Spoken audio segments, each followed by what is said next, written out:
So I think out of all the storytellers that are here today, I've probably had the longest time to actually prepare my speech. I rode my bicycle here, and I didn't ride it from Bondi to here. I actually rode it from Brisbane to here. So I had a long time to think about lots of things, and it's quite amazing what happens when you're riding up these hills. Like, have you done the Great Dividing Range before? Like, it's on a bicycle, that's 3 hours. That isn't 3 minutes in a car. So lots of things go through your head. And one of these things was money. And money and art, and it's a really complicated thing. And I got thinking, because my art form is zines. And I don't know if you know zines. They're these handmade little DIY little publications. And they can be about anything, absolutely anything. And I was starting to think, so money, it's little bits of paper, but it's got numbers written on it. And zines, they've got stuff written on it, but the weight of zines is actually really powerful. It's life-changing. And for me, I'm dyslexic. And I was actually told I'd never do any public speaking, I'd never be able to do any of this sort of stuff. And what's crazy is I've actually been doing public speaking solidly now for the last month. I've done a little project, which I'll actually tell you about after the Failure Lab event. I'll come back up and talk all about that. The zines, these DIY little publications that really can be life-changing. They can be on any topic imaginable. Things that, talking about mental health and, art and things like that. They're an amazing thing. They really boomed in the 70s, punk rock and sci-fi culture and things like that. They're documenting, and they're publications put together by fans and anyone. And I grew up in Little Toowoomba. Do you guys know where Toowoomba is compared to Brisbane?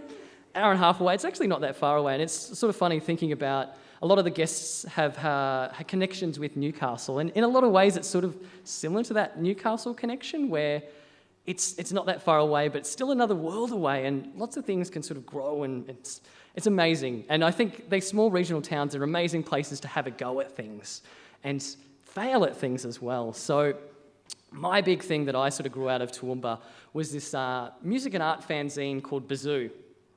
And Bazoo was something really quite special.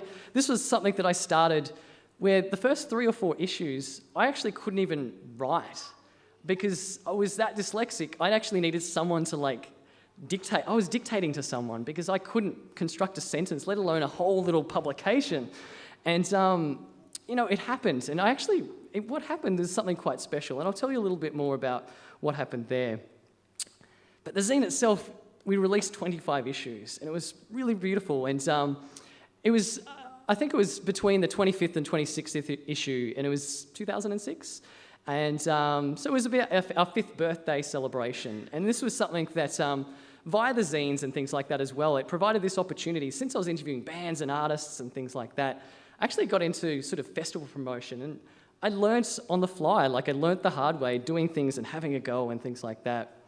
So this 5th birthday celebration was really special. It was not just a festival, it was a sort of a highlight of what Bazoo was about. It was this community that came together and opportunities for people to learn and have a go and do these things. And it was something also where I was booking all my favourite bands and bands that had links to the little zine that I put together. It was something really magical, and it was something that I feel, still to this day, was probably one of the most magical events I've actually put on. And you may be questioning this in a moment after I sort of divulge a little bit more. But the day came around, it was something quite special. I think it was on the second or possibly in the front page of the local paper. So I'm buzzing, and a fair few tickets had been bought, and I'm still going, Toowoomba people aren't used to buying tickets pre-things and stuff like that. And, the day went on, and I was enjoying, the lineup was just so diverse and random, and it was a lot of fun and things like that. But it got around to about lunchtime, and I started questioning myself and wondering where are these people? And I guess, lunchtime, maybe these people are going to come after lunch and things like that. But it got around to sort of dinner time, and I'm like, oh, where are these people? This is one of the biggest events that Toowoomba's seen, and there was alcohol there, and there was art, and there was workshops, and all these opportunities for different things to happen, but people weren't coming, and it was I didn't understand what was happening. And I don't know, things were ticking around, and I think it got to the second last band, and I sort of became to realise that that budget that I sort of put together. Because, over this time, I've been putting events on for, 5-6 years and things like that. So I sort of knew what needed to happen and how many numbers and things like that. But by this point, it became quite apparent things weren't going as well as they should have been. And I just remember that I was talking to a friend's mum, and she was just raving about this amazing experience of I couldn't believe this happened in town. This was something really special. And it was something that I just couldn't even respond to, because I knew that I was going to have to pay something back that I didn't actually have the money for. So I'm there nodding away and holding back tears and just thinking, I don't know what's going to happen here. And going back to, to lose something, you've actually got to have something. And I didn't have $25,000 to pay back all these people. I remember I think I paid $3,500 for staging and lighting and a PA system, catering, poster. I used Ben Brown, Sydney-based artist who does amazing artwork. I did everything so, to the key with this festival. It was something really special. But, I had all these invoices, were slowly coming in after the event. And I'm thinking, how does this all work when there's, nothing to give back? And this festival was actually, I don't think I've had a proper breakdown till that point. And it would have been really interesting to see if you were in that shopping centre when that happened. But I had this breakdown in the middle of a shopping centre. And I think people call it the boyfriend seat, in the middle. And it's generally in front of clothing stores or things like that. And that's where it happened. I don't know, I didn't know what to do. No rational thought was gone. And I do remember sort of going into a fetal position and going, what am I going to do here? This is pretty dramatic. And so many things were going through my head. It was one of these things where this beautiful bit of paper, the zine, the bazoo, was something that changed me for the better. This one celebration couldn't sort of define what it was. Something that started off as this little black and white photocopied bit of paper ended up being a national glossy little publication releasing 25 issues. We ended up actually having 60 contributors from all around Australia. Some of these contributors now are actually internationally renowned artists who were doing covers that, later down the track we actually released a best of book, and we tried to connect with these people again, and they're actually too big to even, ask anymore because they were huge. And writers who are, touring around the Sydney Writers' Festival and things like that. And, since I was putting this zine together, I didn't know what I was doing, and I didn't feel like I was any right to actually say yay or nay to contribute stuff, so we were printing absolutely everything. Endless free tickets. And then I learned a lot of things as well. I learned what defamation was. There was 2 defamation cases along the way. And it was pretty exciting, actually. It was pretty cool. And I felt a little bit bad. I didn't realise that putting gossip in something was actually bad, but that's all right.